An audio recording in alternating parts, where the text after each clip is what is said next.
আমি বৰাগাঁৱৰ দৃশ্যাংশ আপোনালোকক দেখুৱালোঁ। আজি যেহেতু শ্বহীদ দিৱস, অসম আন্দোলনৰ 860 গৰাকী শ্বহীদৰ ৰাজ্যজুৰি স্মৰণ। কলিয়াবৰতো আছুৰ কেন্দ্ৰীয়ভাৱে শ্বহীদ দিৱসৰ আয়োজন। কলিয়াবৰৰ গান্ধী খেলপথাৰত বৰ্ণাঢ্য কাৰ্যসূচীৰ আয়োজন কৰা হয়। উপস্থিত থাকে আছুৰ উপদেষ্টা সমুজ্জ্বল কুমাৰ ভট্টাচাৰ্য, লগতে উপস্থিত থাকে আছুৰ সভাপতি উৎপল শৰ্মা। সন্মানীয় সভাপতি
অসম চুক্তিৰ ফচল অসম আন্দোলনৰ 860 গৰাকী শ্বহীদৰ কেঁচা তেজৰ বিনিময়ত প্ৰতিষ্ঠা হোৱা এখন কেন্দ্ৰীয় বিশ্ববিদ্যালয় তেজপুৰ বিশ্ববিদ্যালয়। গতিকে তেজপুৰ বিশ্ববিদ্যালয়ত যোৱা 80 দিনতকৈ অধিক কাল যি অচলাৱস্থা চলি আছে, সেই অচলাৱস্থাৰ প্ৰতি, সেই ছাত্ৰ সমাজৰ গণতান্ত্ৰিক আন্দোলনৰ প্ৰতি অসম চৰকাৰ, কেন্দ্ৰীয় চৰকাৰৰ যি অনীহা, যি অৱহেলা, যি অৱজ্ঞাৰ ভাৱ, তাক আমি ধিক্কাৰ দিছোঁ।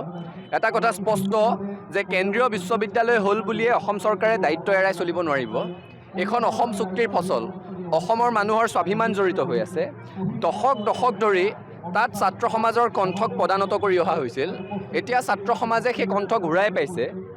এখন বিশ্ববিদ্যালয়ৰ ছাত্ৰ ছাত্ৰী, শিক্ষক সমাজ, কৰ্মচাৰীসকল ঐক্যবদ্ধ হৈ যদি এজন ব্যক্তিৰ বিৰুদ্ধে আন্দোলনত নামিছে, তেতিয়াহ'লে এটা কথা স্পষ্ট, সেই উপাচাৰ্যগৰাকীয়ে তেওঁলোকৰ আস্থা বুটলিবলৈ সক্ষম হোৱা নাই, বিফল হৈছে।